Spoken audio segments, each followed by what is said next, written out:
Good morning, students. Welcome to Environmental Engineering 1 classes. എൻ്റെ പേര് ജിൻഷ എന്നാണ്. സിവിൽ എഞ്ചിനീയറിംഗ് ഡിപ്പാർട്ട്മെൻറ്റിലെ കഴിഞ്ഞ സെം മുതലുള്ള ഒരു ഫാക്കൽറ്റിയാണ്. കൊറോണേൻ്റെ സിറ്റുവേഷനിൽ ഓൺലൈനായിട്ടായിരുന്നു എൻ്റെ ഇൻ്റർവ്യൂ സെലക്ഷനും എല്ലാം. അത് കഴിഞ്ഞിട്ട് ഞാൻ SITകാർക്കായിരുന്നു ക്ലാസ് എടുത്തിട്ടുണ്ടായിരുന്നത്. അപ്പോൾ നിങ്ങൾക്ക് എന്നെ ഫെമിലിയർ ആയിരിക്കില്ല. അപ്പോൾ ഞാൻ എന്നെക്കുറിച്ചൊന്ന് പറയാം. എൻ്റെ പേര് ജിൻഷ എന്നാണ്. വീട് മലപ്പുറത്ത്, ഡൗൺ ഹില്ലാണ് വീട്. ഞാൻ പഠിച്ചിട്ടുള്ളത് BTech പഠിച്ചത് ഗവൺമെൻറ് എഞ്ചിനീയറിംഗ് കോളേജ് തൃശ്ശൂരാണ്. MTechും അവിടെ നിന്ന് തന്നെ ആയിരുന്നു. എൻവയോൺമെൻറ്റൽ എഞ്ചിനീയറിംഗ് ആണ് എൻ്റെ specialization. Thesis waste water treatment ആയിരുന്നു. അത് കഴിഞ്ഞ് ഞാൻ രാമനാട്ടുകരയുള്ള വേദവ്യാസ ഇൻസ്റ്റിറ്റ്യൂട്ട് ഓഫ് ടെക്നോളജിയിൽ ഒരു വർഷം അസിസ്റ്റൻറ്റ് പ്രൊഫസർ പോസ്റ്റിൽ വർക്ക് ചെയ്യായിരുന്നു. അതിനുശേഷം കല്യാണം കഴിഞ്ഞ് മലപ്പുറത്തേക്ക് വന്നതിന് ശേഷമാണ് ഇവിടെ EKCയിൽ ജോയിൻ ചെയ്തിട്ടുള്ളത്. അപ്പോൾ ഞാനായിരിക്കും നിങ്ങൾക്ക് എൻവയോൺമെൻറ്റൽ എഞ്ചിനീയറിംഗ് 1 എന്നുള്ള SMLലെ സബ്ജക്റ്റ് ഡീൽ ചെയ്യുന്നത്. അപ്പോൾ നമുക്ക് ക്ലാസ്സുകൾ സ്റ്റാർട്ട് ചെയ്യുന്നതിന് മുൻപ് എന്താണ് എൻവയോൺമെൻറ്റൽ എഞ്ചിനീയറിംഗ്, എന്താണ് അത് പഠിക്കുന്നതിൻ്റെ ആവശ്യകത, ഇങ്ങനൊരു സബ്ജക്റ്റ് എന്തുകൊണ്ടാണ് നിങ്ങളുടെ SMLലെ സിലബസിൽ ഉൾപ്പെടുത്തിയത്, അത് പഠിക്കുന്നത് വഴി എന്തൊക്കെ ഔട്ട്കംസാണ് നിങ്ങൾക്ക് ലഭിക്കേണ്ടത് എന്നുള്ള കാര്യങ്ങളെക്കുറിച്ചൊന്ന് നോക്കാം. നിങ്ങൾ S5 എൻവയോൺമെൻറ്റ് ആൻഡ് പൊല്യൂഷൻ എന്നുള്ളൊരു സബ്ജക്റ്റ് പഠിച്ചിട്ടുണ്ടായിരിക്കും. മൊത്തം BTech സിവിൽ എഞ്ചിനീയറിംഗിൽ എൻവയോൺമെൻറ്റ് ആൻഡ് പൊല്യൂഷൻ, അതുപോലെ എൻവയോൺമെൻറ്റൽ എഞ്ചിനീയറിംഗ് 1, എൻവയോൺമെൻറ്റൽ എഞ്ചിനീയറിംഗ് 2 ഇത്രയും സബ്ജക്റ്റുകളാണ് എൻവയോൺമെൻറ്റൽ റിലേറ്റഡ് ആയിട്ട് കൊടുത്തിട്ടുള്ളത്. അതിൽ എൻവയോൺമെൻറ്റ് ആൻഡ് പൊല്യൂഷൻ എന്നുള്ള സബ്ജക്റ്റ് S5 നിങ്ങൾ പഠിച്ചിട്ടുള്ള സബ്ജക്റ്റ് അത് പ്യുവർലി സയൻസാണ്. അതായത് ഒരു എൻവയോൺമെൻറ്റൽ സയൻസ് BSc അല്ലെങ്കിൽ MSc എടുത്ത് പഠിക്കുന്ന ആളുകൾ പഠിക്കുന്ന കാര്യങ്ങളാണ് നിങ്ങൾ അതിൽ പഠിച്ചിട്ടുള്ളത്. അതായത് എന്തൊക്കെയാണ് എൻവയോൺമെൻറ്റിൽ ഉണ്ടാവുന്ന, എന്തൊക്കെയാണ് എൻവയോൺമെൻറ്റിൻ്റെ കോമ്പോണൻസ്, എന്തൊക്കെയാണ്, എങ്ങനെയൊക്കെയാണ് അത് പൊല്യൂട്ടഡ് ആവുന്നത്, അതിനെങ്ങനെ പ്രൊട്ടക്റ്റ് ചെയ്യാം എന്ന് ജനറലി നമ്മൾ പഠിച്ചുകൊണ്ടിരുന്ന കാര്യങ്ങൾ, നമ്മൾ മുൻപ് സ്കൂൾ തലത്തിലാണെന്നുണ്ടെങ്കിലും അന്ന് നമ്മൾ പഠിച്ചിരുന്ന കാര്യങ്ങൾ ഒന്നും കൂടി ഡീറ്റെയിൽ ആയിട്ട് ഒന്നും കൂടി ഹൈ ലെവലിൽ നിങ്ങൾ പഠിച്ചു. അതാണ് എൻവയോൺമെൻറ്റൽ സയൻസ്. എന്നാൽ അതിൽ നിന്ന് തികച്ചു വ്യത്യസ്തമാണ് എൻവയോൺമെൻറ്റൽ എഞ്ചിനീയറിംഗ്. കാരണം നിങ്ങൾ എൻജിനീയറിംഗ് സ്റ്റുഡൻസ് ആണ്. നിങ്ങൾ ജനറലി കാര്യങ്ങൾ മനസ്സിലാക്കിയിട്ട് കാര്യമില്ല. നിങ്ങൾ പഠിക്കേണ്ടത് എന്താണ്, എന്തൊക്കെയാണ് പ്രശ്നങ്ങൾ അല്ലെങ്കിൽ എന്തൊക്കെയാണ് എൻവയോൺമെൻറ്റിലുള്ള പ്രോബ്ലംസ്, അതിൻ്റെ സൊല്യൂഷനാണ് ഒരു എൻജിനീയർ എന്നുള്ള നിലയിൽ നിങ്ങൾ കണ്ടെത്തേണ്ടത്. അതുകൊണ്ടാണ് നിങ്ങളുടെ ലാസ്റ്റ് ഇയർ, അതായത് 4th ഇയർ, അത് കഴിഞ്ഞ് കഴിഞ്ഞാൽ നിങ്ങൾ ഒരു എൻജിനീയർ ആയിട്ട് ഇറങ്ങുകയാണ്. അപ്പോൾ അതുകൊണ്ടാണ് നിങ്ങളുടെ 4th ഇയർ സിലബസിൽ തന്നെ SMLലും SITലുമായിട്ട് എൻവയോൺമെൻറ്റൽ എഞ്ചിനീയറിംഗ് 1ഉം എൻവയോൺമെൻറ്റൽ എഞ്ചിനീയറിംഗ് 2ഉം ചേർത്തിട്ടുള്ളത്. അപ്പോൾ 3 വർഷം BTech പഠിച്ച് ഏകദേശം എഞ്ചിനീയർ ആയി തുടങ്ങിയിട്ടുള്ള നിങ്ങളിലേക്കാണ് എൻവയോൺമെൻറ്റൽ എഞ്ചിനീയറിംഗ് എന്നുള്ള സബ്ജക്റ്റ് തരുന്നത്. അപ്പോൾ തന്നെ നിങ്ങൾക്ക് മനസ്സിലാക്കാം അതിൻ്റെ ഇമ്പോർട്ടൻസ്. കാരണം എൻവയോൺമെൻറ്റൽ എഞ്ചിനീയറിംഗ്, ഒരു എഞ്ചിനീയർ എന്ന നിലയിൽ എൻവയോൺമെൻറ്റിൻ്റെ പ്രോബ്ലംസ് നിങ്ങൾക്ക് സോൾവ് ചെയ്യാൻ പറ്റും. അതിന് നിങ്ങളെ പ്രാപ്തരാക്കുക എന്നുള്ളതാണ് ഈ ഒരു സബ്ജക്റ്റും അതുപോലെ തന്നെ SITൽ വരുന്ന എൻവയോൺമെൻറ്റൽ എഞ്ചിനീയറിംഗ് 2 കൊണ്ടും ഉദ്ദേശിക്കുന്നത്. ഇനി എന്തൊക്കെയാണ് ഈ സബ്ജക്റ്റിൽ നമ്മൾ ഡീൽ ചെയ്യാൻ പോകുന്നത് നോക്കാം. As you know, environmental problems are increasing day by day. നമ്മുടെ ഇന്ത്യ മാത്രമല്ല, ഏത് വികസിത രാജ്യങ്ങൾ നോക്കിക്കഴിഞ്ഞാലും ഇപ്പോൾ എല്ലാ എൻജിനീയറിംഗ് ഫേംസിലും, പ്രധാനപ്പെട്ട എല്ലാ എൻജിനീയറിംഗ് ഫേംസിലും എൻവയോൺമെൻറ്റൽ എഞ്ചിനീയർ എന്നുള്ള ഒരു പോസ്റ്റ് ഉണ്ടായിരിക്കും. അതിന് കാരണം വേറൊന്നുമല്ല, എൻവയോൺമെൻറ്റിനെ കൺസിഡർ ചെയ്യാതെ ഡേ ബൈ ഡേ ഇൻഡസ്ട്രീസ് ആണെന്നുണ്ടെങ്കിലും അതുപോലെ തന്നെ മറ്റ് പ്രൊഡക്ഷൻ ഇൻഡസ്ട്രി, ഏത് മേഖലകളാണെന്നുണ്ടെങ്കിലും ഒരുപാട് നമ്മൾ എൻവയോൺമെൻറ്റിനെ കൺസിഡർ ചെയ്യാണ്ട് എൻവയോൺമെൻറ്റിനെ മാക്സിമം യൂട്ടിലൈസ് ചെയ്തു ഒരുപാട് വർഷങ്ങൾ കൊണ്ട്.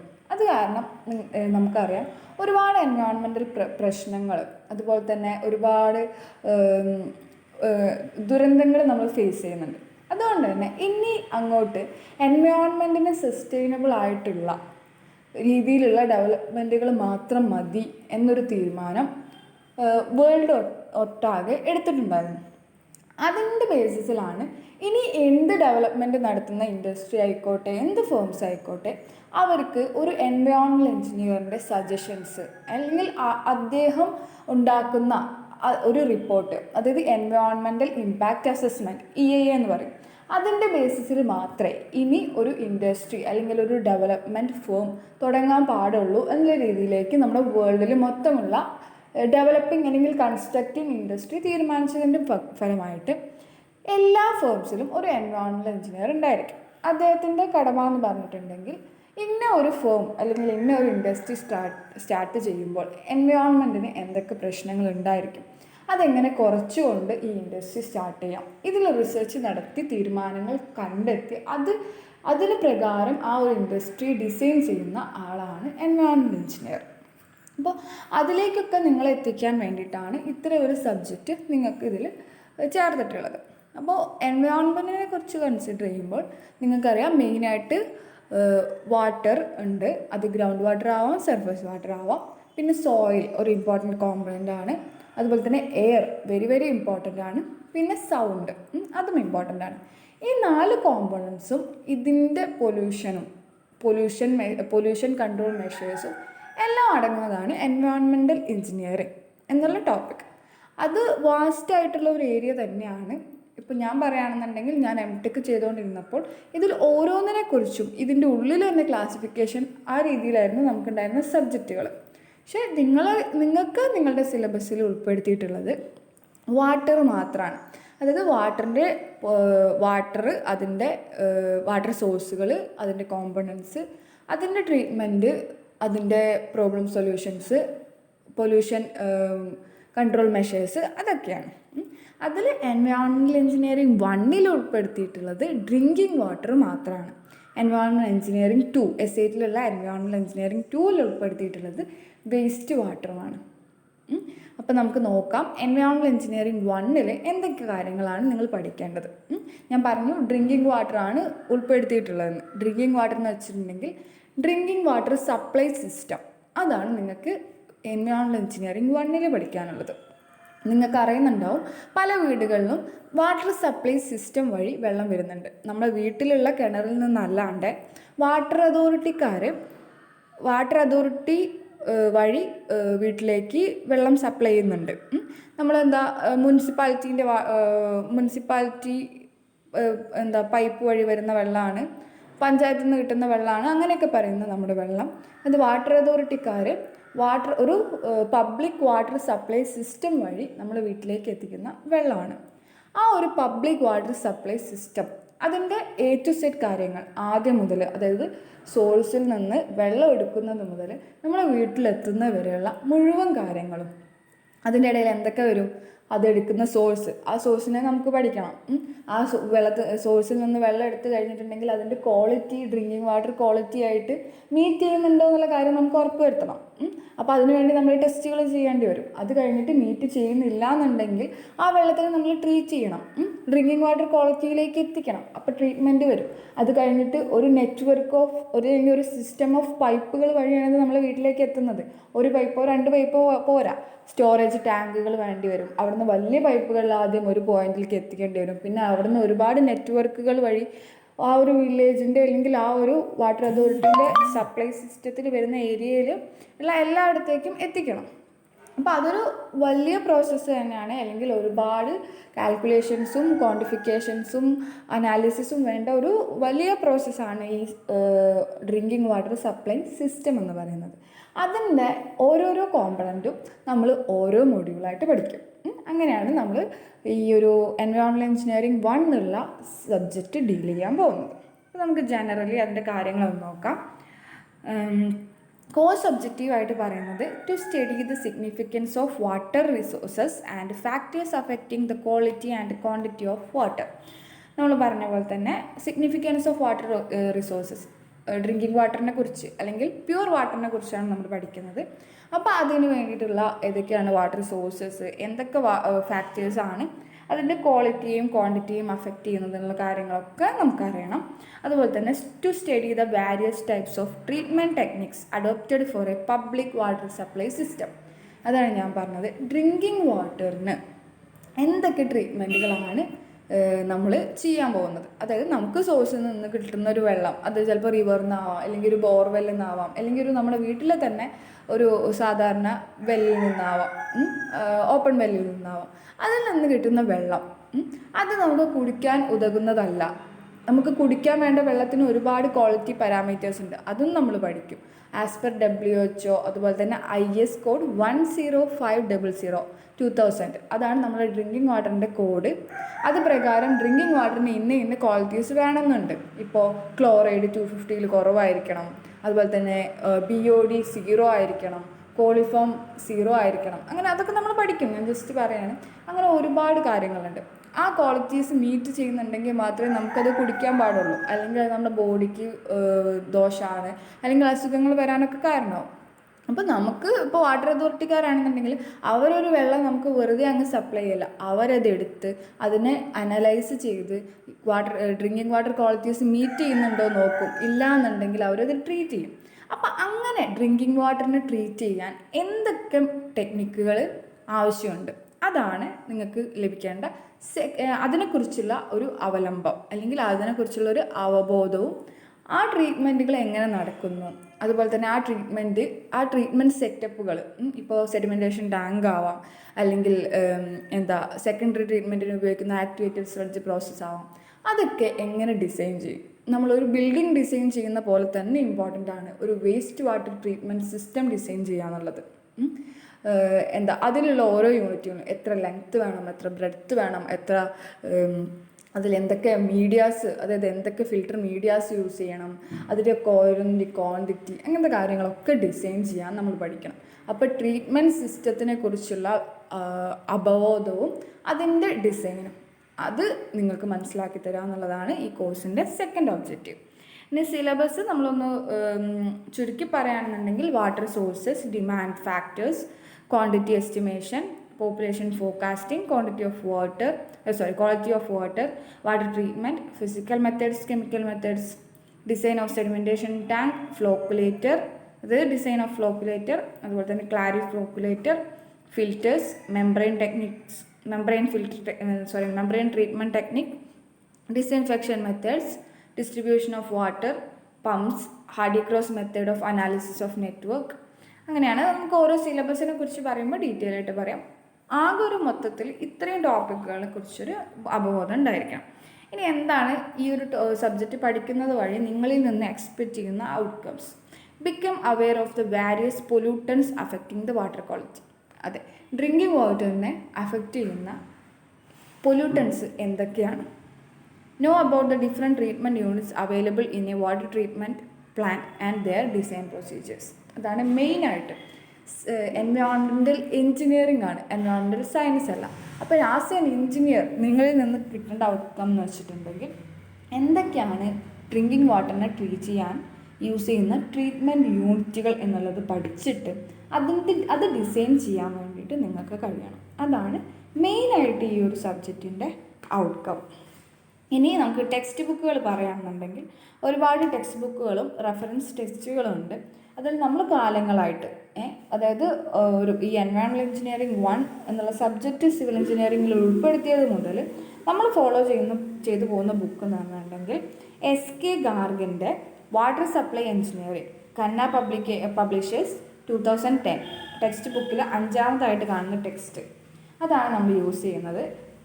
വാട്ടർ സപ്ലൈ എഞ്ചിനീയറിംഗിൽ, അതായത് എൻവയോൺമെൻറ്റൽ എഞ്ചിനീയറിംഗ് 1 നമ്മൾ SK ഗാർഗിൻ്റെ വാട്ടർ സപ്ലൈ എഞ്ചിനീയറിംഗ് എന്നുള്ള ബുക്കും, ഇനി നെക്സ്റ്റ് സമയത്ത് നിങ്ങൾ എത്തുമ്പോൾ SK ഗാർഗിൻ്റെ തന്നെ വേസ്റ്റ് വാട്ടർ എഞ്ചിനീയറിംഗ് എന്നുള്ള ബുക്കാണ് നമ്മൾ യൂസ് ചെയ്യുന്നത്. നമ്മൾ എൻവയോൺമെൻറ്റൽ എഞ്ചിനീയേഴ്സിൻ്റെ ഒരു ബൈബിൾ എന്നുള്ള രീതിയിൽ പറയാൻ പറ്റുന്നതാണ് ഈ SK ഗാർഗിൻ്റെ ബുക്കുകൾ. അപ്പോൾ നിങ്ങൾ ബുക്ക് വാങ്ങുന്നുണ്ടെങ്കിൽ അല്ലെങ്കിൽ ലൈബ്രറിയിൽ നിന്ന് എടുക്കുന്നുണ്ടെങ്കിൽ SK ഗാർഗിൻ്റെ water supply engineering, Khanna publishers 2010 എന്നുള്ള ബുക്ക് തന്നെ എടുക്കുക. പിന്നെ റെഫറൻസ് ടെസ്റ്റുകൾ കുറേ ഉണ്ട്. നമുക്ക് വ്യക്തമായിട്ടുള്ള കാര്യങ്ങൾ SK ഗാർഗിൻ്റെ ടെക്സ്റ്റിൽ കൊടുത്തിട്ടുണ്ട്. ഇനി അതിൽ അഡീഷണൽ ആയിട്ട് എന്തെങ്കിലും വേണമെന്നുണ്ടെങ്കിൽ നമ്മൾ ഫോട്ടോസ്റ്റാറ്റായിട്ടോ അങ്ങനെയൊക്കെ തരുന്നതാണ്. ഇനി നിങ്ങൾക്ക് കൂടുതലായിട്ട് റെഫർ ചെയ്യണമെന്നുണ്ടെന്നുണ്ടെങ്കിൽ റെഫറൻസ് ടെസ്റ്റുകളിൽ മെക്കാഫ് ആൻഡ് എഡ്ഡിയുടെ വേസ്റ്റ് വാട്ടർ എഞ്ചിനീയറിംഗ് എന്നുള്ളൊരു ബുക്കുണ്ട്. അതുപോലെ തന്നെ KN ദുഗ്ഗലിൻ്റെ, ഇത് വേസ്റ്റ് വാട്ടർ എഞ്ചിനീയറിങ്ങിൻ്റെ ബുക്കാണെന്നുണ്ടെങ്കിൽ അതിൽ ഡ്രിങ്കിങ് വാട്ടറിൻ്റെ കാര്യങ്ങളും സ്പെസിഫൈ ചെയ്തിട്ടുണ്ട് കേട്ടോ. വേസ്റ്റ് വാട്ടർ എഞ്ചിനീയറിംഗ് അല്ലേ, അത് അടുത്ത സെമ്മിലേക്കുള്ളതല്ലേ എന്ന് വിചാരിക്കേണ്ട. അതിൽ ഡ്രിങ്കിങ് വാട്ടറിൻ്റെ കാര്യങ്ങൾ പറഞ്ഞിട്ടാണ് പിന്നെ വേസ്റ്റ് വാട്ടർ എഞ്ചിനീയറിംഗിലേക്ക് കടക്കുന്നത്. മെക്കാഫെൻ്റെ ഒരു വലിയ പുസ്തകമാണ്, ഒരു അത്യാവശ്യം ഹൈറ്റുള്ള ഒരു വലിയ പുസ്തകമാണ്. അത് നിങ്ങൾക്ക് ഫസ്റ്റ് തന്നെ വായിച്ചെടുക്കാൻ കുറച്ച് ബുദ്ധിമുട്ടാവും. പക്ഷേ അതൊരു റെഫറൻസ് ടെസ്റ്റാണ്. നിങ്ങളിപ്പോൾ എൻവയോൺമെൻറ്റ് എഞ്ചിനീയറിംഗിൻ്റെ ബേസിസിൽ എന്തെങ്കിലും പ്രൊജക്റ്റൊക്കെ ചെയ്യുകയാണെന്നുണ്ടെങ്കിൽ നിങ്ങൾക്ക് ഒരുപാട് ഉപയോഗപ്പെടും. ഡീറ്റെയിൽ ആയിട്ട് കാര്യങ്ങൾ നല്ല ഡെപ്തിൽ സ്പെസിഫൈ ചെയ്തിട്ടുള്ള ഒരു ബുക്കാണ് മെക്കാഫെൻ്റെ അടിയുടെ ഉള്ളത്. പിന്നെ നിങ്ങൾക്ക് KN ദുഗ്ഗലിൻ്റെ എലമെൻറ്റ്സ് ഓഫ് എൻവയോൺമെൻറ്റ് എഞ്ചിനീയറിംഗ് എന്നുള്ള ബുക്കും റെഫറൻസ് ടെസ്റ്റായിട്ട് ചൂസ് ചെയ്യാവുന്നതാണ്. പിന്നെ ബാക്കിയുള്ള ബുക്കുകളും നല്ല ബുക്കുകൾ തന്നെയാണ്, പറ്റുകയാണെങ്കിൽ എടുത്ത് നോക്കാം. ഇനി നമ്മുടെ കോഴ്സ് പ്ലാൻ, ഓരോ മൊഡ്യൂളിലും എന്തൊക്കെയാണ് പഠിക്കാനുള്ളത്, നമ്മളത് എങ്ങനെ പഠിക്കാനാണ് ഉദ്ദേശിക്കുന്നത് നമുക്ക് പറയാം. ഞാൻ സ്റ്റാർട്ട് ചെയ്യുന്നത് മൊഡ്യൂൾ 1 തന്നെയായിരിക്കും. കാരണം ഈ ഒരു സബ്ജക്റ്റിൻ്റെ ഒരു പ്രത്യേകത, മൊഡ്യൂൾ 1 to 6 നമ്മൾ അങ്ങനെ ആ ഒരു ഓർഡറിൽ പോയാൽ ഇതിനൊരു കണക്ഷൻ കിട്ടുള്ളൂ. കാരണം ഇതിലാകെ നമ്മൾ പഠിക്കുന്നത് പബ്ലിക് വാട്ടർ സപ്ലൈ സിസ്റ്റത്തിനെയാണ് പഠിക്കുന്നത്. അപ്പോൾ ആദ്യം തന്നെ നമ്മൾ കൊണ്ടുപോയിട്ട് പൈപ്പ് സിസ്റ്റം പഠിച്ചിട്ട് കാര്യമില്ലല്ലോ. 6ാമത്തെ മൊഡ്യൂളിലാണ് പൈപ്പ് നെറ്റ്വർക്കുകൾ, അതായത് ഈ വെള്ളം വീട്ടിലേക്ക് എത്തിക്കുന്ന നെറ്റ്വർക്കുകൾ ഉള്ളത്. അപ്പോൾ അത് കൊണ്ടുപോയി പഠിച്ചിട്ട് കാര്യമില്ല. നമ്മൾ ആദ്യം ഒന്നിൽ നിന്ന് തുടങ്ങണം. അതായത് വെള്ളം എടുക്കുന്ന സോഴ്സുകളിൽ നിന്ന് തുടങ്ങി, സോഴ്സിൽ നിന്ന് എടുത്ത വെള്ളം അനലൈസ് ചെയ്ത് ഡ്രിങ്കിങ് വാട്ടർ ക്വാളിറ്റി മീറ്റ് ചെയ്യുന്നുണ്ടോ നോക്കണം. അതിന് വേണ്ടിയിട്ട് നമുക്ക് ഡ്രിങ്കിങ് വാട്ടർ ക്വാളിറ്റി സ്റ്റാൻഡേർഡ്സ് അറിയണം. എന്നിട്ട് ഈ വെള്ളം ട്രീറ്റ് ചെയ്യണം, അതായത് ട്രീറ്റ്മെൻറ്റ് മെത്തേഡ്സ് അറിയണം. അതിനുശേഷം അത് സപ്ലൈ ചെയ്യുന്ന പൈപ്പ് നെറ്റ്വർക്ക് അറിയണം. അങ്ങനെയാണ് ഈ സബ്ജക്റ്റ് പഠിക്കാൻ പറ്റുള്ളൂ. അതുകൊണ്ട് ഞാൻ 1ാമത്തെ മൊഡ്യൂൾ തന്നെയായിരിക്കും ആദ്യം സ്റ്റാർട്ട് ചെയ്യുക. അതിൻ്റെ കണ്ടിന്യൂഷനാണ് 2ാമത്തത്, 3, 4 അങ്ങനെ അതിൻ്റെ കണ്ടിന്യൂഷനായിട്ട് പോകും. അപ്പോൾ 1ാമത്തെ മൊഡ്യൂളിൽ നിങ്ങൾക്ക് പഠിക്കാനുള്ളത് ഇൻട്രൊഡക്ഷൻ ഓഫ് എൻവയോൺമെൻറ്റ് എഞ്ചിനീയറിംഗ് ആണല്ലോ സബ്ജക്റ്റ്. അപ്പോൾ എൻവയോൺമെൻറ്റിനെ കുറിച്ചൊരു ഇൻട്രൊഡക്ഷൻ. പിന്നെ സോഴ്സസ് ഓഫ് വാട്ടർ സപ്ലൈ സിസ്റ്റത്തിൽ യൂസ് ചെയ്യുന്ന വാട്ടർ സോഴ്സുകൾ, സർഫസ് സോഴ്സുകളുണ്ടാവും, സബ് സർഫസ് സോഴ്സുകളുണ്ടാവും. അതൊക്കെ നമുക്ക് ഡീറ്റെയിൽ ആയിട്ട് പഠിക്കും. അതിൻ്റെ ക്വാളിറ്റീസൊക്കെ നമ്മൾ, അതായത് ഓരോ സോഴ്സും ഉള്ള അഡ്വാൻറ്റേജസും ഡിസഡ്വാൻറ്റേജസും ഒക്കെ നമ്മൾ പഠിക്കും. പിന്നെ വാട്ടർ ഡിമാൻഡ്, അതൊരു മെയിനായിട്ടുള്ള ടോപ്പിക്കാണ്. വാട്ടർ ഡിമാൻഡ് എന്ന് വെച്ചാൽ ഒരു വാട്ടർ സപ്ലൈ സിസ്റ്റം തുടങ്ങണമെങ്കിൽ ആദ്യം ആ വാട്ടർ സപ്ലൈ സിസ്റ്റം വഴി ബെനിഫിറ്റ് കിട്ടുന്ന ഒരു സൊസൈറ്റി ഉണ്ടാവും. ഇപ്പോൾ നമ്മൾ നോക്കുകയാണെന്നുണ്ടെങ്കിൽ നമ്മുടെ ഒരു ഗ്രാമമാണ് അല്ലെങ്കിൽ നമ്മളൊരു ടൗൺ ആണെന്നുണ്ടെങ്കിൽ ആ ടൗണിലേക്ക് വെള്ളം സപ്ലൈ ചെയ്യാൻ വേണ്ടിയിട്ട് വാട്ടർ അതോറിറ്റിക്കാർ ഒരു വാട്ടർ സപ്ലൈ സിസ്റ്റം സ്റ്റാർട്ട് ചെയ്യുകയാണെന്നുണ്ടെങ്കിൽ അവർ ആദ്യം നോക്കുക എന്താണെന്നറിയോ, ഈ ഒരു ടൗണിൽ ടോട്ടൽ എത്ര വെള്ളം സപ്ലൈ ചെയ്യേണ്ടി വരും, അല്ലെങ്കിൽ ഈ ഒരു ടൗണിലെ ആളുകളുടെ ടോട്ടൽ വാട്ടർ ഡിമാൻഡ് എന്താണ്. അതറിഞ്ഞാലല്ലേ ഇത് ഇങ്ങനെ ഒരു സിസ്റ്റം നമുക്ക് ഡിസൈൻ ചെയ്യാൻ പറ്റുള്ളൂ. അപ്പം നമ്മൾ ആദ്യം കണ്ടുപിടിക്കേണ്ടത് അതാണ്, എന്താണ് ഈ ഒരു വാട്ടർ സപ്ലൈ സിസ്റ്റം വഴി സപ്ലൈ ചെയ്യുന്ന വെള്ളം ഉപയോഗപ്പെടുത്തുന്ന സൊസൈറ്റിയുടെ ടോട്ടൽ വാട്ടർ ഡിമാൻഡ് എത്രയാണ് എന്ന് കണ്ടുപിടിക്കലാണ് ഇതിൽ ഫസ്റ്റ് സ്റ്റെപ്പ്. ഇപ്പോൾ മഞ്ചേരി എന്നുള്ള ഒരു ടൗണിലേക്കാണ് വെള്ളം സപ്ലൈ ചെയ്യുന്നുണ്ടെന്നുണ്ടെങ്കിൽ മഞ്ചേരിയിലെ ടോട്ടൽ പോപ്പുലേഷൻ നമുക്കറിയണം. മഞ്ചേരിയിൽ എന്തൊക്കെ ഇൻഡസ്ട്രികളുണ്ട്, ഏതൊക്കെ ഇൻഡസ്ട്രികളാണ് വെള്ളം യൂസ് ചെയ്യുന്നത്, അതൊക്കെ അറിയണം. അതുവഴി ടോട്ടൽ പോപ്പുലേഷന് എത്ര വെള്ളം അവർ ഉപയോഗിക്കും, അതുപോലെ തന്നെ ഇൻഡസ്ട്രികൾക്ക് എത്ര വെള്ളം അവർ ഉപയോഗിക്കും. അതുപോലെ പബ്ലിക് യൂസുകളുണ്ടാവും. ഇപ്പോൾ പബ്ലിക് ഗാർഡൻ നനയ്ക്കുക, പബ്ലിക്കായിട്ട് ഇപ്പോൾ പഞ്ചായത്തുകളൊക്കെ തുടങ്ങിയിട്ടുള്ള ഗാർഡനുകൾ, അതുപോലെ തന്നെ പാർക്കുകളൊക്കെ ഉണ്ടായിരിക്കും. അവിടെയൊക്കെ വെള്ളം വേണ്ടി വരും. അപ്പോൾ പബ്ലിക് യൂസിന് കുറച്ച് വെള്ളം വേണ്ടി വരും. പിന്നെ കുറച്ച് വെള്ളം ഇങ്ങനെ വാട്ടർ സപ്ലൈ ചെയ്യുന്ന സമയത്ത് അവിടെ ഇവിടെയൊക്കെ പൈപ്പൊക്കെ പൊട്ടിയിട്ട് കുറച്ച് വെള്ളം ലോസ് ആവും. അങ്ങനെ ലോസ് ആവുന്ന വെള്ളം എത്ര ഉണ്ടായിരിക്കും നോക്കണം. അതുപോലെ ഫയർ ഡിമാൻഡ് ഉണ്ടായിരിക്കും. എവിടെയെങ്കിലും തീ പിടിച്ചിട്ടുണ്ടെങ്കിൽ പെട്ടെന്ന് വെള്ളം സപ്ലൈ ചെയ്യുന്നത് ആരാ? ഈ ഒരു വാട്ടർ സപ്ലൈ സിസ്റ്റം വഴി തന്നെയാണ് വെള്ളം സപ്ലൈ ചെയ്യുന്നത്. അപ്പോൾ അങ്ങനെ ഒരു തീപിടുത്തം ഉണ്ടാകുമ്പോൾ ഇവിടെ വെള്ളം ഇല്ല എന്ന് പറയാൻ പറ്റില്ല. അപ്പം നമ്മൾ മുൻകൂട്ടി കാണണം, ഒരു തീപിടുത്തം ഉണ്ടായിക്കഴിഞ്ഞാൽ ഇത്ര വെള്ളം സപ്ലൈ ചെയ്യേണ്ടി വരും, അത് എത്രയാണെന്ന് കാൽക്കുലേറ്റ് ചെയ്യണം. അങ്ങനെ ഈ 5 കാര്യങ്ങൾ, ഒന്ന് ഡൊമസ്റ്റിക് ഡിമാൻഡ്, പോപ്പുലേഷന് അവരുടെ വീടുകളിൽ ഉപയോഗിക്കാനുള്ള വെള്ളം. അതുപോലെ തന്നെ ഇൻഡസ്ട്രിയൽ ഡിമാൻഡ്, ലോസ് തെഫ്റ്റും ഉണ്ടാവാം. അതായത് വെള്ളം ഇതിൻ്റെ ഇടയിൽ വെച്ചിട്ട് ആരെങ്കിലും മോഷ്ടിക്കാം. വെള്ളം ഒരു വിലമതിപ്പുള്ള സാധനം തന്നെയാണ്. പ്യുവർ വാട്ടർ കിട്ടാത്ത ഒരുപാട് ആളുകളുണ്ട്. അപ്പോൾ ഈ വാട്ടർ സപ്ലൈ സിസ്റ്റത്തിൽ തന്നെ എവിടെയെങ്കിലും അവർ എക്സ്ട്രാ പൈപ്പുകളൊക്കെ കൊടുത്തിട്ട് അവരുടെ വീട്ടിലേക്ക് എടുക്കാം. അതായത് മോഷണം സംഭവിക്കാം. അപ്പോൾ ലോസ് ആൻഡ് തെഫ്റ്റ്, അതുപോലെ തന്നെ പബ്ലിക് യൂസ്, അതുപോലെ തന്നെ ഫയർ ഡിമാൻഡ്, ഇങ്ങനെ ഒരുപാട് രീതിയിൽ വെള്ളത്തിൻ്റെ ക്വാണ്ടിറ്റി, ഇതിൻ്റെയൊക്കെ വെള്ളത്തിൻ്റെ ക്വാണ്ടിറ്റി കണ്ടുപിടിച്ച് ടോട്ടൽ എത്രയാണ് ഒരു സൊസൈറ്റീൻ്റെ ഡിമാൻഡ് ഓഫ് വാട്ടർ എന്നുള്ളത് കണ്ടുപിടിക്കാം. അതാണ് ഫസ്റ്റ് സ്റ്റെപ്പ്. അതിൻ്റെ ബേസിസിൽ നമുക്കിത് ഡിസൈൻ ചെയ്യാൻ പറ്റുള്ളൂ, ഈ ഒരു ടോട്ടൽ സിസ്റ്റം ഡിസൈൻ ചെയ്യാൻ പറ്റുള്ളൂ. അപ്പോൾ അതാണ് water demand, quantification of water demand through population forecasting. അതായത് എത്ര വെള്ളം ഒരു സൊസൈറ്റിക്ക് ആവശ്യമുണ്ടെന്ന് കണ്ടുപിടിക്കണമെങ്കിൽ ആദ്യം എന്ത് വേണം, ആ സൊസൈറ്റിയിലെ പോപ്പുലേഷൻ കണ്ടുപിടിക്കണം. അപ്പോൾ നമുക്ക് പോയി ഇത് നമുക്ക് ഒരു വാട്ടർ സപ്ലൈ സിസ്റ്റം തുടങ്ങണമെന്നുണ്ടെങ്കിൽ നമുക്ക് ആദ്യം പോയി പോപ്പുലേഷൻ ഫോർകാസ്റ്റിംഗ്, അതായത് പോപ്പുലേഷൻ സർവേ നടത്തി കണ്ടുപിടിക്കാൻ പറ്റില്ല. അപ്പോൾ നമ്മുടെ കയ്യിൽ മുൻപ് നമ്മുടെ bureau of India population forecasting ചെയ്തതിൻ്റെ ഡീറ്റെയിൽസ് ഉണ്ടാവും. അത് വെച്ചിട്ട് നമ്മൾ ആ ഒരു സൊസൈറ്റിയിൽ ഇപ്പോൾ നമ്മൾ ഒരു സിസ്റ്റം ഡെവലപ്പ് ചെയ്യുക 1 വർഷത്തേക്ക് 2 വർഷത്തേക്ക് അല്ല, ഒരു 25 വർഷത്തേക്ക് 30 വർഷത്തേക്ക് ആയിരിക്കും. അപ്പോൾ ഇപ്പോൾ ഉള്ള പോപ്പുലേഷൻ നോക്കിയിട്ടും കാര്യമില്ല. 30 വർഷം കഴിയുമ്പോൾ ഉള്ള പോപ്പുലേഷൻ നമ്മൾ ഫോർകാസ്റ്റ് ചെയ്ത് എടുക്കണം. എന്നിട്ട് ആ പോപ്പുലേഷൻ നമ്മൾ അപ്പോൾ ആദ്യത്തെ സ്റ്റെപ്പ് എന്തായിരിക്കും, പോപ്പുലേഷൻ ഫോർകാസ്റ്റിങ്. 30 വർഷം കഴിയുമ്പോൾ എത്ര പോപ്പുലേഷൻ ഉണ്ടാവും, അല്ലെങ്കിൽ ഇത്ര വർഷം കഴിയുമ്പോൾ ഒരു 15, 20, അത് വാട്ടർ സപ്ലൈ സിസ്റ്റത്തിലെ ഓരോ യൂണിറ്റും ഇത്ര ഇയറിനായിരിക്കും ഡിസൈൻ ചെയ്യുക. അതൊക്കെ നമുക്ക് പഠിക്കാം, ഇപ്പോൾ റഫായിട്ട് പറയുന്നുള്ളൂ. അപ്പോൾ ഓരോന്നിനും എത്രത്തോളം ലോഡ് എടുക്കാൻ പറ്റും, അല്ലെങ്കിൽ എത്രത്തോളം അവയ്ക്ക് ആയുസ് ഉണ്ടാവും എന്നുള്ളത് തീരുമാനിക്കുന്നത് അന്ന് വേണ്ട ടോട്ടൽ വെള്ളത്തിൻ്റെ അളവായിരിക്കും, അല്ലേ? അപ്പോൾ 30 വർഷത്തിന് ശേഷമുള്ള പോപ്പുലേഷൻ കണ്ടുപിടിച്ചാലേ അന്ന് എത്രത്തോളം വാട്ടർ ആവശ്യം ഉണ്ടാവും നമുക്ക് കണ്ടുപിടിക്കാൻ പറ്റുള്ളൂ. അപ്പോൾ അതിൻ്റെ ബേസിസിൽ quantification of water demand through population forecasting. അപ്പോൾ പോപ്പുലേഷൻ നമ്മൾ ആദ്യം ഫോർകാസ്റ്റ് ചെയ്യും, അതായത് പോപ്പുലേഷൻ എത്രയാണെന്ന് കണ്ടുപിടിക്കും. അത് വെച്ചിട്ട് നമ്മൾ ടോട്ടൽ വെള്ളം എത്രയായിരിക്കും സപ്ലൈ ചെയ്യേണ്ടതെന്ന് കണ്ടുപിടിക്കും. അതാണ് ഈ മൊഡ്യൂളിൽ ഏറ്റവും ഇമ്പോർട്ടൻ്റ് ആയിട്ടുള്ള ടോപ്പിക്ക്. പോപ്പുലേഷൻ ഫോർകാസ്റ്റ് ചെയ്യാൻ ഒരുപാട് മെത്തേഡുകളുണ്ട്. ആ ഓരോ മെത്തേഡുകളും അതിൻ്റെ പ്രോബ്ലംസും ഈ മൊഡ്യൂളിൽ ഉണ്ടായിരിക്കുന്നതാണ്. അപ്പോൾ water demand, quantification of water demand through population forecasting എന്നുള്ളതാണ് ഈ മൊഡ്യൂളിലെ ഏറ്റവും ഇമ്പോർട്ടൻ്റ് ആയിട്ടുള്ള ടോപ്പിക്ക്. അതിൽ നിന്ന് തന്നെയായിരിക്കും ന്യൂമറിക്കൽ പ്രോബ്ലംസ് വരിക. പിന്നെ factors affecting consumption, fluctuation in demand. Consumption, water കൺസംഷനെ അഫക്റ്റ് ചെയ്യുന്ന കുറച്ച് ഫാക്ടേഴ്സ് നമുക്ക് പഠിക്കാനുണ്ട്. പിന്നെ ഈ ഡിമാൻഡ്, ഒരാൾ ഒരു ദിവസം യൂസ് ചെയ്യുന്ന വെള്ളം എല്ലായ്പ്പോഴും സെയിം ആയിരിക്കില്ല, അതിൽ ഫ്ലക്ച്വേഷൻസ് ഉണ്ടായിരിക്കും. ആ ഫ്ലക്ച്വേഷൻസ് എന്തൊക്കെയാണ്, അതിനുള്ള കാരണങ്ങൾ എന്തൊക്കെയാണ്, ഇത്രയാണ് ഈ മൊഡ്യൂൾ പഠിക്കാനുള്ളത്. വളരെ സിമ്പിളായിട്ടുള്ള മൊഡ്യൂളാണ്. ഇന്നത് തന്നെ പരീക്ഷയ്ക്ക് വരുള്ളൂ നമുക്ക് ഉറപ്പിച്ച് പറയാൻ പറ്റുന്ന ഒരു മൊഡ്യൂളാണ്. അപ്പോൾ ഇതിൽ നമ്മൾ ടൈം അലോക്കേറ്റ് ചെയ്യാൻ പോകുന്നത് ടോട്ടൽ നമുക്ക് 7 hours ആയിരിക്കും ഉണ്ടായിരിക്കുക. അതിൽ നമ്മൾ ഇൻട്രൊഡക്ഷനും സോഴ്സ് ഓഫ് വാട്ടർ സപ്ലൈക്കും വേണ്ടിയിട്ട് 2 hours, water demand, population forecasting, അതാണ് ഏറ്റവും ഇമ്പോർട്ടൻ്റ് ആയിട്ടുള്ള ടോപ്പിക്ക്, അതിന് വേണ്ടിയിട്ട് 4 hours. അതിൽ നമുക്ക് പ്രോബ്ലംസും കൂടി ചെയ്യാനുണ്ടാവും. അപ്പോൾ 4 hours അതിന് വേണ്ടി വരും. അതുപോലെ തന്നെ factors affecting consumption, fluctuation in ഡിമാൻഡിന് 2 hours.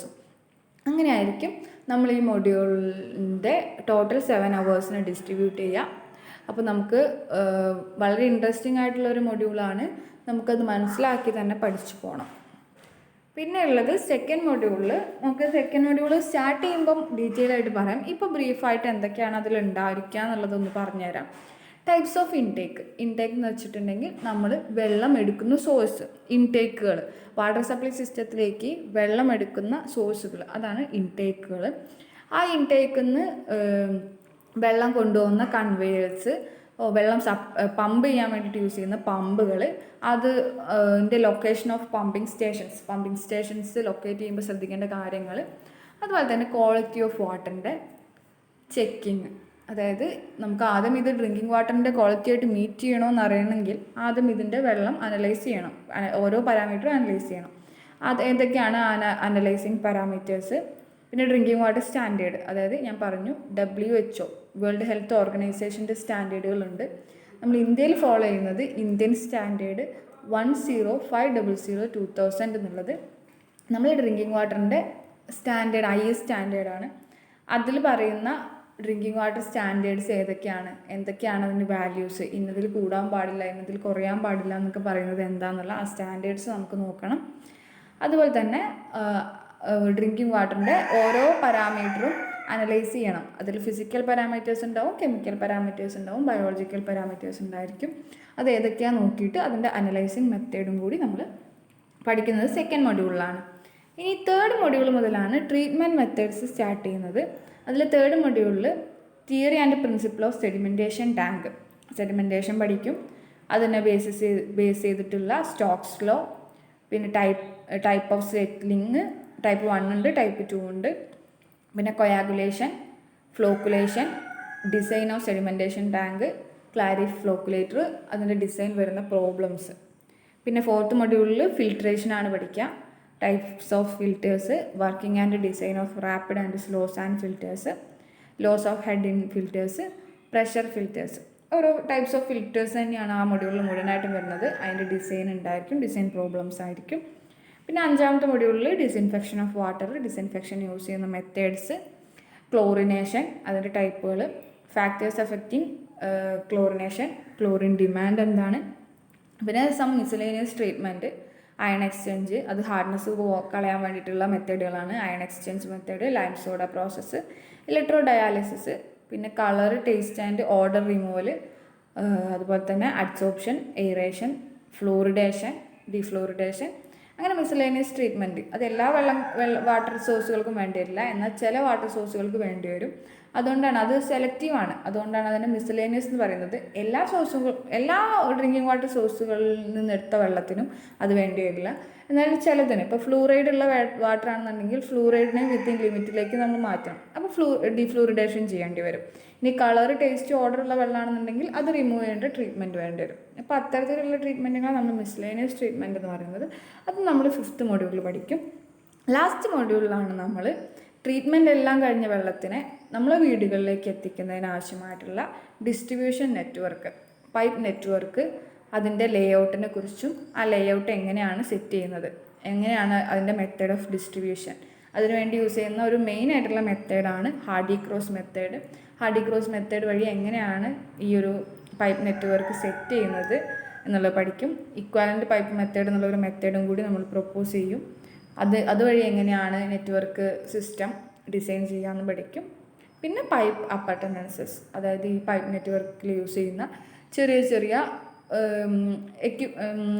എക്യുപ്മെൻറ്റ്സ് കണക്ട് ചെയ്യുന്നതിനും അതുപോലെ വെള്ളം കിട്ടുന്നതിനുള്ള ബിബ് കോക്ക്, അതായത് ആ നമ്മളെ വീടുകളിലേക്ക് ഫൈനലായിട്ട് എത്തിക്കുന്ന ആ ഒരു ടാപ്പില്ലേ, അതാണ് ബിബ് കോക്ക്. അങ്ങനെ അതിൽ യൂസ് ചെയ്യുന്ന കുഞ്ഞു കുഞ്ഞ് എക്യുപ്മെൻറ്റ്സ് അല്ലെങ്കിൽ പൈപ്പ് സെറ്റിങ്സ്, അതിനെക്കുറിച്ച് നമ്മൾ ഈ ഒരു മൊഡ്യൂളിൽ പഠിക്കും. ഇത്രയാണ് എൻവയോൺമെൻറ്റൽ എഞ്ചിനീയറിംഗ് 1-ലുള്ളത്. വളരെ ഇൻട്രസ്റ്റിംഗ് ആണ്. കാര്യങ്ങൾ മനസ്സിലാക്കി പോയിട്ടുണ്ടെങ്കിൽ പിന്നെ പരീക്ഷയ്ക്ക് കൂടുതലായിട്ടൊരു, ഇപ്പോൾ നിങ്ങൾ മുന്നേ പഠിച്ചിട്ടുള്ള ഡിസൈൻ സബ്ജക്റ്റുകൾ, ഇപ്പോൾ DCS, SA അങ്ങനത്തെയൊക്കെ ആകുമ്പോൾ നിങ്ങൾക്ക് ഒരു ടെൻഷൻ തരുന്ന സബ്ജക്റ്റാണ്. പക്ഷേ എൻവയോൺമെൻറ്റൽ എഞ്ചിനീയറിംഗ് 1 എന്നുള്ളത് ഒരു ഡിസൈൻ സബ്ജക്റ്റ് തന്നെയാണെങ്കിലും എളുപ്പം മനസ്സിലാക്കി മാർക്ക് സ്കോർ ചെയ്യാൻ പറ്റുന്ന ഒരു സബ്ജക്റ്റാണ്. അപ്പോൾ അത് മനസ്സിലാക്കി പഠിക്കണം. അടുത്ത സെമ്മിൽ ഇതിൻ്റെ കണ്ടിന്യൂഷനായിട്ട് വേസ്റ്റ് വാട്ടർ എഞ്ചിനീയറിംഗ് വരും. അപ്പോൾ അത് പഠിക്കണം എന്നുണ്ടെങ്കിൽ ഈ സബ്ജക്റ്റിനെ കുറിച്ച് തറവായിട്ടുള്ള നോളജ് വേണം. അപ്പോൾ നമുക്ക് അടുത്ത ക്ലാസ്സിൽ നമുക്ക് മൊഡ്യൂൾ 1 നമ്മൾ സ്റ്റാർട്ട് ചെയ്യുന്നത് introduction of environment, sources of water supply എന്നുള്ള ടോപ്പിക്കായിരിക്കും. അത് നമ്മൾ വേഗം കവർ ചെയ്തിട്ടായിരിക്കും പിന്നീട് പോപ്പുലേഷൻ ഫോർകാസ്റ്റിങ്ങിലേക്കും വാട്ടർ ഡിമാൻഡിലേക്കും പോകുന്നത്. അപ്പോൾ താങ്ക് യു. എന്താണ് പഠിക്കുന്നത്, എന്തൊക്കെയാണ് പഠിക്കാനുള്ളത് എന്നുള്ളതിനെക്കുറിച്ചൊരു ഡീറ്റെയിൽ ആയിട്ടുള്ളൊരു അവബോധം നിങ്ങൾക്ക് ഉണ്ടായിട്ടുണ്ടാവും എന്ന് വിചാരിക്കുന്നു. Okay, thank you.